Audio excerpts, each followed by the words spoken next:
Y el tema que voy a desarrollar hoy lo vamos a llamar patrones psicosomáticos reactivos de la infancia. Y también, a propósito, combinando emociones y enfermedades somáticas. Ese es un título que a veces pasa que uno va a algún lugar que habla en otro idioma, que tiene que hablar en inglés, y resulta que uno le pasa un título y como pasa con las películas, no sé si vieron que las películas uno, no sé, va a ver una película y en español la llaman La casa de 2 pisos y en inglés el título es I love you so much. No tiene nada que ver.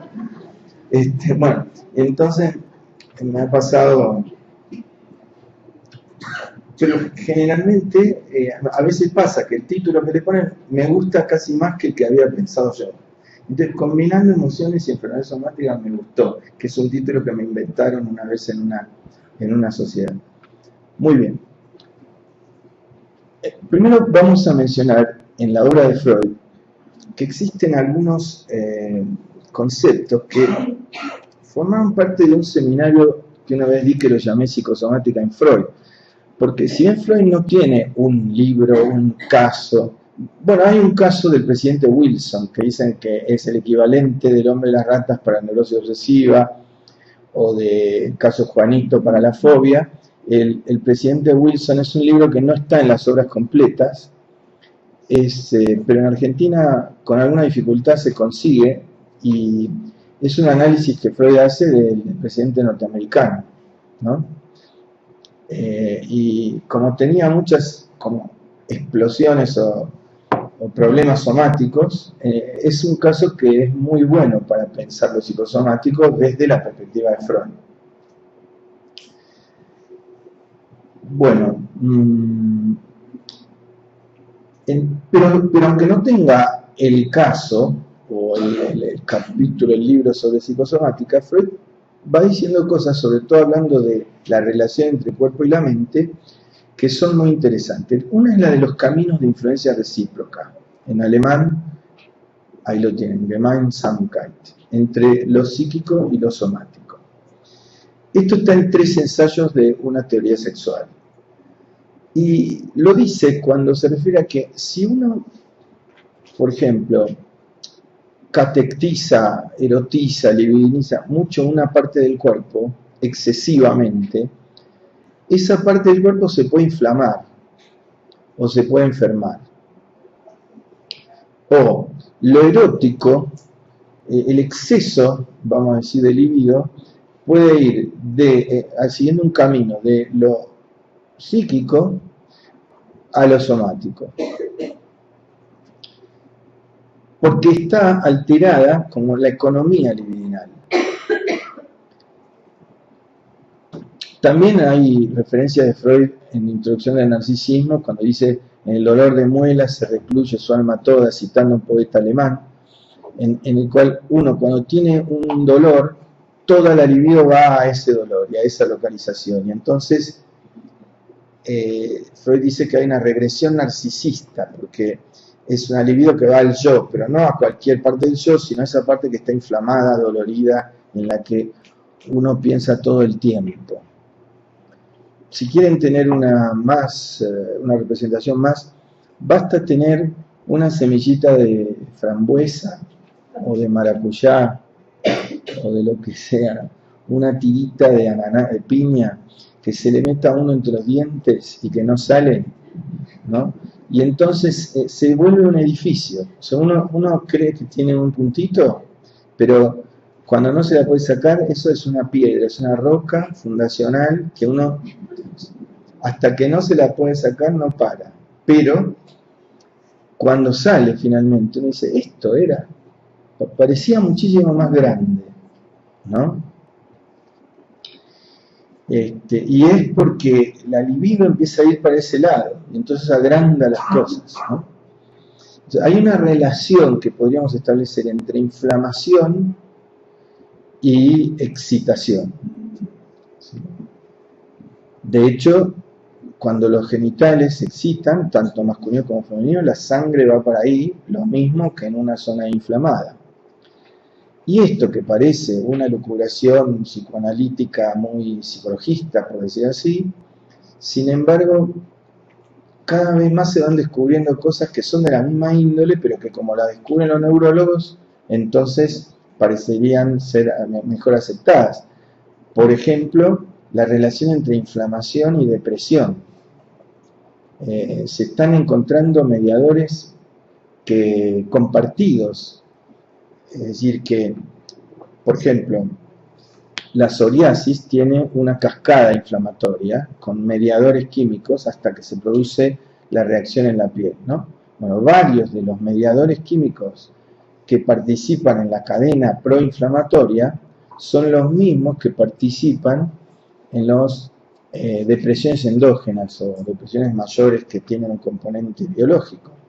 Con lo cual, algunos están ya diciendo que la depresión es una inflamación, ¿no?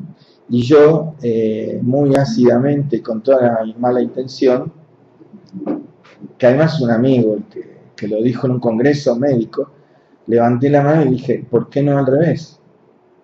Capaz la inflamación es una depresión, no la depresión una inflamación. ¿Me explico? O sea, el mundo médico siempre tiende a querer reconducir todo a lo médico. Pero acá lo que se ve es lo que estoy tratando de explicar, es un camino de influencia recíproca, ¿no? Muy bien. Entonces, Freud lo que decía es que todos los órganos del cuerpo contribuyen con su aporte a la corriente general del instinto sexual, decía, ¿no? Entonces, si un órgano está inflamado, va a contribuir a esa corriente general, quizás, por ejemplo, desbordándola. Y al desbordarla, alterando el terreno donde corre ese río. Christophe Dejour, que es un francés que tiene un libro muy interesante, Investigaciones psicoanalíticas sobre el cuerpo,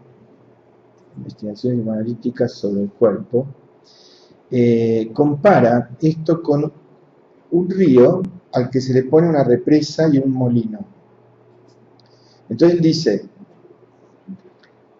supongamos que el río es el cuerpo con toda su dinámica y su energía corporal, biológica, y de pronto se encuentra con el molino, y el molino se va a mover por esa energía y va a producir aceite o harina, algo que va a tener un cliente que lo va a comprar, ese producto que genera el molino, cuyas aspas se mueven con la fuerza del agua del río. Pero, si la represa o el mismo molino no funcionan bien, puede pasar que la geografía que está después de la represa y después del molino, y que estaba muy influida por la presencia del molino y de la represa, esa geografía se va a modificar dependiendo de cómo funciona el molino, cómo funciona la represa. Si funcionan mal, se puede anegar, se puede inundar toda. Otra cosa que puede pasar es que el cliente que compraba, supongamos, el trigo o el aceite, era Estados Unidos.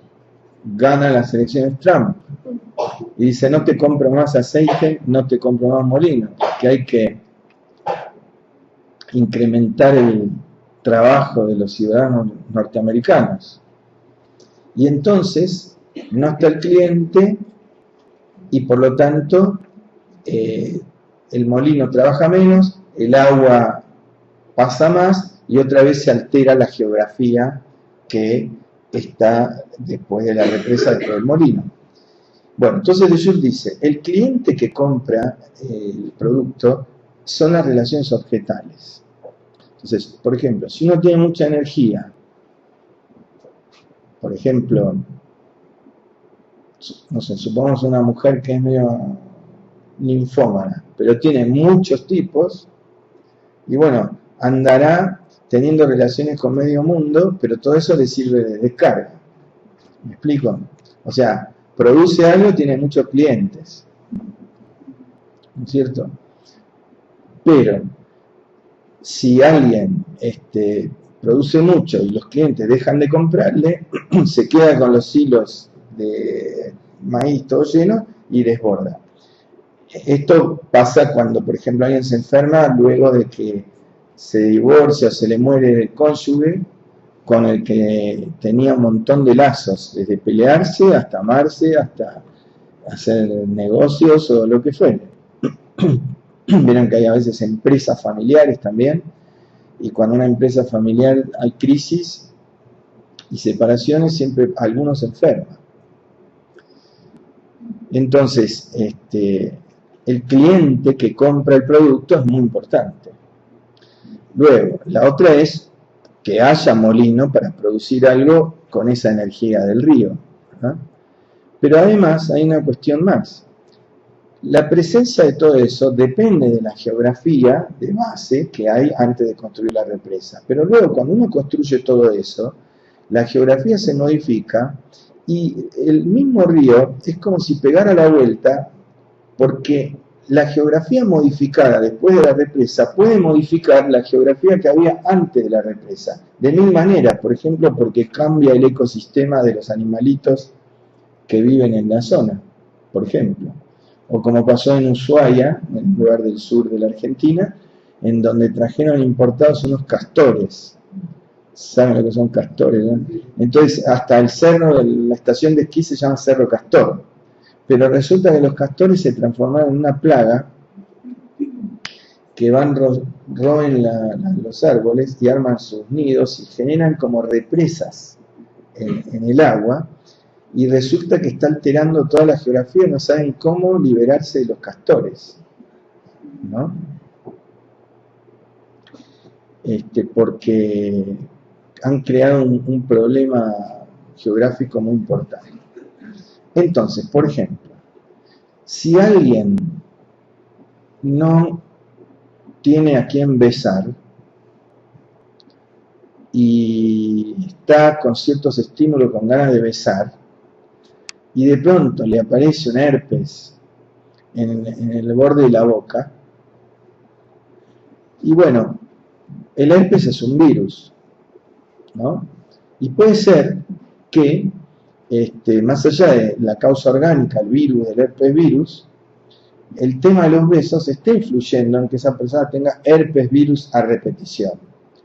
Claro que el problema de curar un herpes con besos es que es contagioso.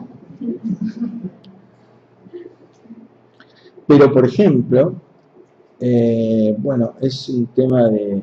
Yo cuando mencione casos, no voy a decir los nombres, no voy a decir detalles, pero es importante una figura que se llama secreto profesional compartido, que es que en inventos científicos uno puede mencionar algunas cosas y no es para contarlo después a los amigos, es solo entre profesionales, ¿no?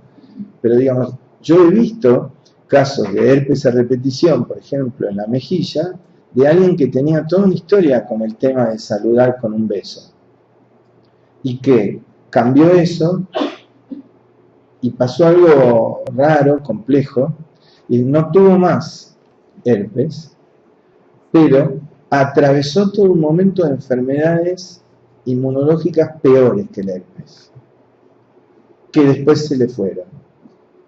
Entonces, si el caso se evaluara en el momento de las enfermedades peores, cosa que ocurrió, por ejemplo, la familia quería que deje el tratamiento, ya estás peor, ¿no? Si dejaba en ese momento, lo que hubiera quedado en la historia sería, esta persona tenía un herpes, se analizó y le hizo peor, porque terminó con una enfermedad de tipo autoinmune.